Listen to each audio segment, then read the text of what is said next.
नमस्कार, मेरा नाम भाऊ तोरसेकर। आप देख रहे प्रतिपक्ष। दोस्तों, आपको मालूम है कि मेरी मातृभाषा हिंदी नहीं है, फिर भी मैं जो कुछ हिंदी बोल पाता हूँ और बहुत लोग आप पसंद भी करते हैं, ये मुझे अजूबा लगता है, लेकिन वो तो सच है। लेकिन ये जो हिंदी है, जो स्कूल में थोड़ी फार पढ़ी थी, लेकिन जिस ढंग से भाषा सीखी जाती है, वैसे तो मैंने हिंदी भाषा आत्मसात नहीं की है, सीखी नहीं है, पढ़ी नहीं है। लेकिन हिंदी फिल्मों ने एक काम बड़ी तादाद में किया है। देश के कोने में, दुनिया में अगर हिंदी फैली है तो उसका क्रेडिट ज़्यादा से ज़्यादा हिंदी फिल्मों को जाता है। और बहुत सारी फिल्में जवानी में हमने देखी है, तो उस फिल्म में जो डायलॉग होते थे मुझे पसंद आए तो ध्यान में रहते थे, याद रहते थे। उसमें से एक मुझे याद नहीं आ रहा है, लेकिन बहुत सारे फिल्मों में एक, मानो जिसको कहा मुहावरा या कहावत बोल सकते हो आप, ऐसा एक डायलॉग मुझे बिल्कुल पसंद आता था कि जिसे ढूंढते थे गली गली वो तो निकली पिछवाड़ी गली। ऐसा कुछ मैंने बार बार बहुत फिल्मों में सुना था और मुझे बिल्कुल पसंद था। यानी मराठी में बोलते वक्त भी मैं इसका जिक्र करता था कि अरे अचानक कुछ चीज़ बहुत ढूंढते हैं और अचानक इजीली मिल जाती है। तो हम लोग भी मराठी में बोलते थे, दोस्त लोग, कि अरे जिसे ढूंढती थे गली गली वो तो निकली पिछवाड़ी गली, वगैरह वगैरह। तो मुझे आज अचानक ये डायलॉग इसलिए याद आ गया कि जिस ढंग से महाराष्ट्र के एक मंत्री जो जेल में जाकर पड़े, जिनको जमानत नहीं हो रही है, जिनको ईडी के कस्टडी में रखा गया है और शायद बहुत लंबे समय तक इनको कस्टडी में रहना पड़ेगा, उनका नाम है नवाब मलिक। और ये फंसे कहाँ हैं?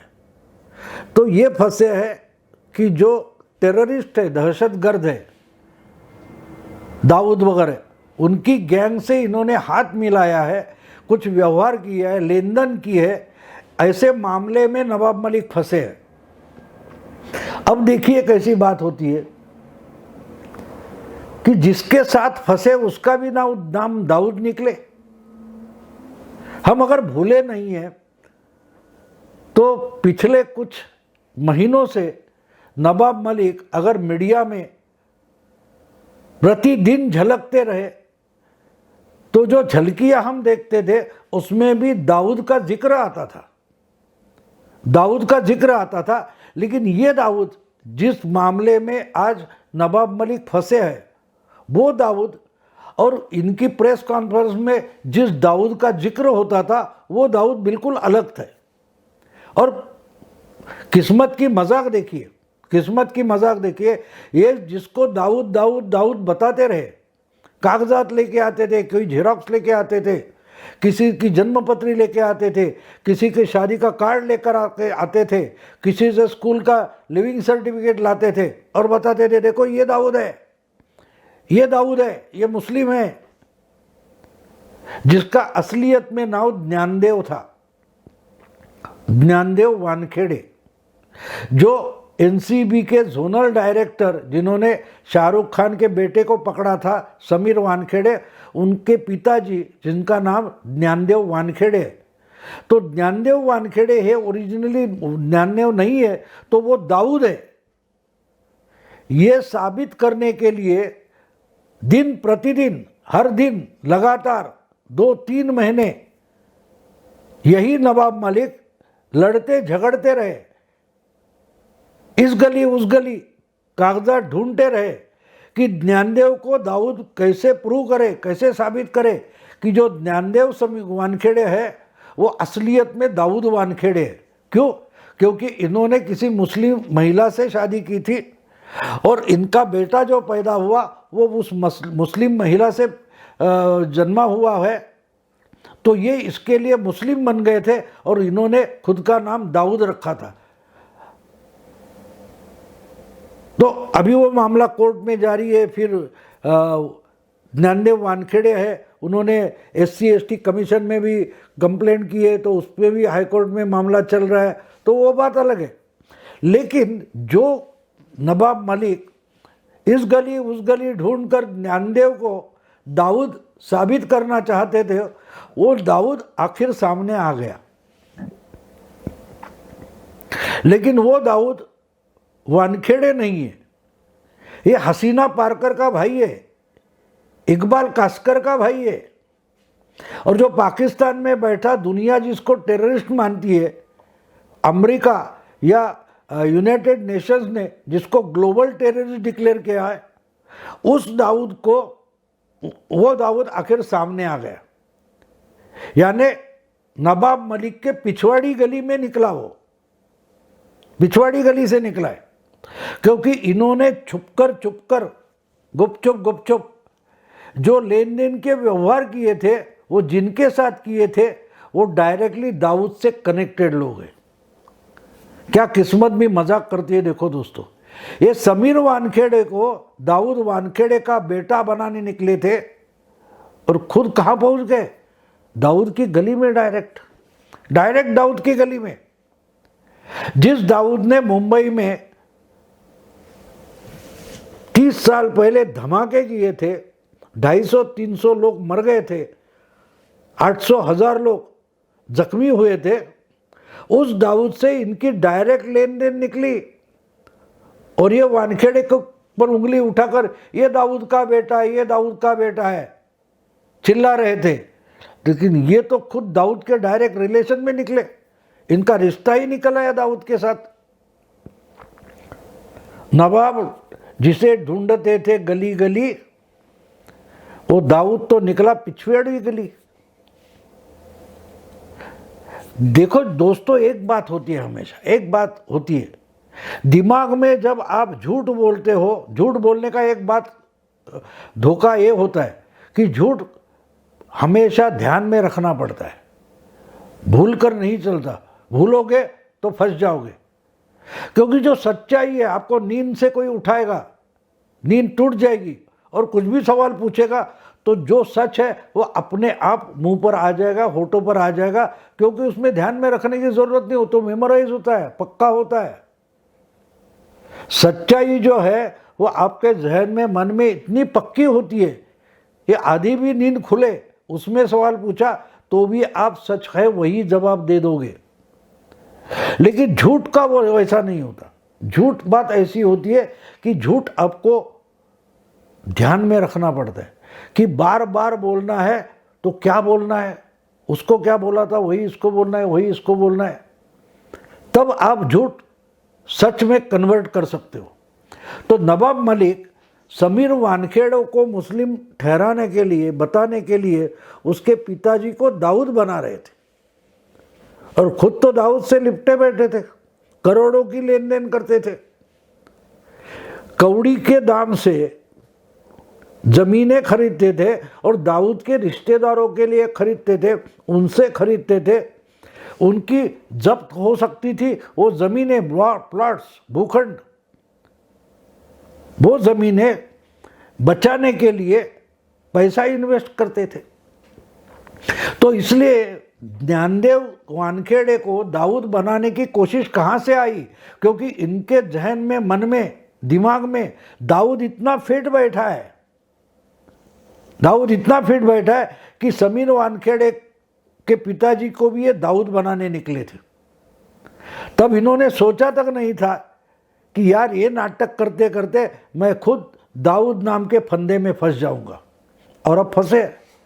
और ये मामला यहाँ रुकने वाला है नहीं, बिल्कुल है नहीं, ये मामला बहुत लंबा खींचता जाएगा। क्योंकि दाऊद की प्रॉपर्टीज जो 92 के धमाके के बाद, 93 के धमाके के बाद जब्त की जा सकती थी, ऐसी बहुत प्रॉपर्टियाँ है। दाऊद की जो गैंग थी उसकी जड़ें बहुत जगह पर मुंबई के आसपास फैली हुई है, उसमें करोड़ों की, अब्जों रुपयों की प्रॉपर्टी है, उसकी लेन देन छुपा छुपा कर हुई है। अगर टाड़ा में मालमत्ता जब्त होती तो उसको बचाने के लिए ऐसे बहुत सारे व्यवहार हो गए। एक तो आपको मालूम है इकबाल मिर्ची, उसकी प्रॉपर्टी खरीदने के मामले में उनकी ही पार्टी उनकी ही पार्टी एनसीपी के प्रफुल्ल पटेल भी फंसे, उनको भी ईडी के पास बार बार जाना पड़ रहा है। कोई बड़ी टावर वाली बिल्डिंग वर्ली में उन्होंने खरीदी थी, तो इकबाल मिर्ची की प्रॉपर्टी जब्त होने से उसे बचाने की कोशिश की गई। और यहाँ भी जो दाऊद की प्रॉपर्टी है बनकर दिखाकर नवाब ने और उनके बच्चों ने खरीदी है, वो भी थे डायरेक्टली दाऊद की प्रॉपर्टी है। अच्छा, डायरेक्टली दाऊद की भी नहीं है, उसमें बहुत झंझट है, बहुत कुछ। इसलिए उसने ग्रैब किया, उसने कब्जा किया था, उसने किसी को पावर ऑफ अटर्नी दी थी, दादागिरी करके उस पर कब्जा बना बैठे थे, वही लोगों ने ये बेची है। जो असलियत लैंडलॉर्ड है उनको कुछ मिला तक नहीं, बहुत सारी बातें, उसमें जाने की ज़रूरत नहीं। आज मामला इतना ही है कि इनके जहन में दाऊद कितना बैठा था कि समीर वानखेड़े पर आरोप करने के लिए इन्होंने अगर मुस्लिम नाम ढूंढ निकाला, वो भी दाऊद निकाला, क्योंकि इनके मन में दाऊद पक्का बैठा है। इनके दिमाग पर दाऊद राज करता है, दिमाग पर दाऊद राज करता है। इसलिए ज्ञानदेव वानखेड़े को इन्होंने दाऊद वानखेड़े बनाने की कोशिश की, लेकिन निकला तो दाऊद पिछवाड़ी गली। इनके घर में से दाऊद निकल आया सामने, और आप आज इतने बुरे फंसे कि वहां से निकल नहीं सकते। इनका भाई, इनका बेटा और न जाने कौन कौन फंसने वाला है। दामाद तो पहले ही ड्रग के मामले में फंसा हुआ है, और कितने लोग इनके रिश्तेदार फंसने वाले हैं पता नहीं दोस्तों, पता नहीं। और जो बताया जा रहा है, सामने आ रहा है, वो तो बिल्कुल छोटी बात है, तिनका है। पूरा खेत बाकी है, पूरा खेत बाकी है। क्योंकि इकबाल कास्कर जो दाऊद का भाई है, फिर दाऊद की बहन जो आज जिंदा नहीं है, हसीना पारकर, हसीना आपा, उनके कोई और लोग हैं, उनके जो इकबालिया बयान है उस पर आधारित नवाब मलिक पर शिकंजा कसा गया है। ये जो बताया जा रहा है कि ये झूठ है, वो झूठ है, बदले की भावना से काम चल रहा है, इसमें बदले की भावना कहीं भी नहीं है, क्योंकि इसके सबूत है। अगर सबूत नहीं होते तो इनको कस्टडी में नहीं रखा जाता, कस्टडी में नहीं रखा जाता। ये मामला कोई पुलिस अफसर नहीं कर रहा है, कोर्ट चला रही है। कोर्ट चेक करती है, कोर्ट उसकी जांच करती है कि क्या सबूत पक्के हैं। अब देखिए, ईडी ने जो पेपर सबमिट किए थे उसमें 55 लाख का आंकड़ा था, उसकी जांच हुई तो ईडी को मानना पड़ा कि भाई गलती से वो टाइप हो गया, नहीं तो 5 लाख का मामला है।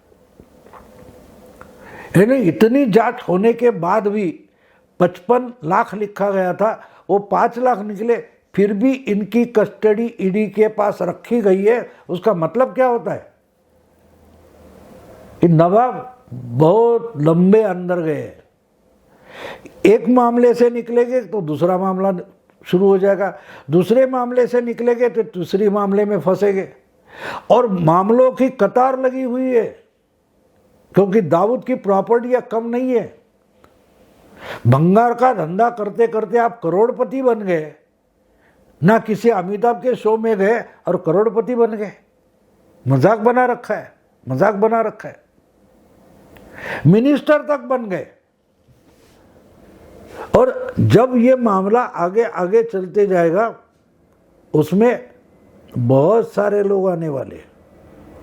तो आज इनका इस्तीफा नहीं लिया जा रहा है, क्योंकि पवार साहब भी जानते हैं कि अगर इसका इस्तीफा मांगेंगे तो ये भी परमवीर बन सकता है, ये भी परमवीर बन सकता है। जैसे परमवीर ने बताया कि मैं अकेला तो नहीं डूबूंगा, सबको साथ लेके डूबूंगा, पूरी कश्ती डुबाऊंगा। इस ढंग से परमवीर सामने आ गए। अगर इस्तीफा देने का मामला आ जाए और नवाब मलिक भी बोलने लगे कि मुझे भी फिर सच बताना पड़ेगा, मुझे भी सामने आना पड़ेगा, मुझे भी सब कुछ बोलना पड़ेगा, बताना पड़ेगा, तो क्या करे? इसलिए शायद पवार साहब भी सहमे हैं कि भाई इसका इस्तीफा मत लो, कस्टडी में बैठो फिर भी उसको मिनिस्टर रखो। कैसी शर्मनाक बात है। अगर ये समीर वानखेड़े के पीछे नहीं जाते तो क्या यहां तक पहुंच जाता मामला? नहीं पहुंच जाता। आप सेंट्रल गवर्नमेंट के एक ईमानदार अधिकारी को फंसाने निकले थे तो बाकी के बैठे अधिकारी चुप बैठेंगे? क्योंकि शेर जब शिकार करता है उसके मुंह को खून लगता है, जवान को खून लगता है, तो उसके बाद वो बार बार शिकार करता है, गांव में बार बार आएगा। तो बाकी के भी सेंट्रल गवर्नमेंट के अफसर हैं, वो क्या बोलेंगे कि आज ये समीर वानखेड़ी की शिकार करेगा तो कल हमारे पीछे आएगा, तो इसका तो बंदोबस्त करना जरूरी है। तो पूरी की पूरी सेंट्रल एजेंसियां काम पर लगी है, और सिर्फ सेंट्रल एजेंसियां ऐसा मानने की बिल्कुल जरूरत नहीं। जिस ढंग से इन लोगों ने महाविकास आघाड़ी ने परमवीर सिंह की शिकार की है, उसके बाद तो महाराष्ट्र के कम से कम आधे बड़े अफसर अधिकारी एडमिनिस्ट्रेशन के वही सोचते होंगे कि ये तो 4 दिन के लिए मिनिस्टर बने बैठे, हमारी तो जिंदगी दाव पर लगी है। अगर परमवीर फंसा, समीर वानखेड़े फंसा, तो हम भी लोग कब ये लोग हमारी बलि चढ़ा देंगे, हमको शहीद कर देंगे, हमारा बकरा बना देंगे, पता नहीं। तो इनका बंदोबस्त हमें भी करना चाहिए। तो अकेला समीर वानखेड़े नहीं था। जब आप समीर वानखेड़े के पीछे पड़ते हो तो आप का पूरा एडमिनिस्ट्रेशन अपने खिलाफ कर देते हो। तो नवाब मलिक को आप पता चलेगा, और जब नवाब मलिक को पता चलेगा तो बहुत देर के बाद संजय राउत को भी पता चलेगा, क्योंकि संजय राउत भी ईडी में वसूली कांड चल रहा है ऐसे आरोप कर रहे हैं। तो ये खुद ईडी का और ईडी का कस्टडी का एड्रेस ढूंढने निकले। तो नवाब को तो पता चल गया कि जिसे ढूंढते थे इस गली उस गली, वो तो दाऊद निगला पिछवाड़ी गली। तो संजय राउत की क्या हालत होगी?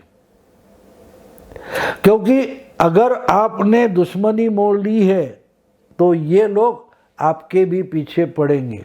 और जिस ढंग से नवाब मलिक अंदर गए और एक के बाद दूसरा मामला आ रहा है,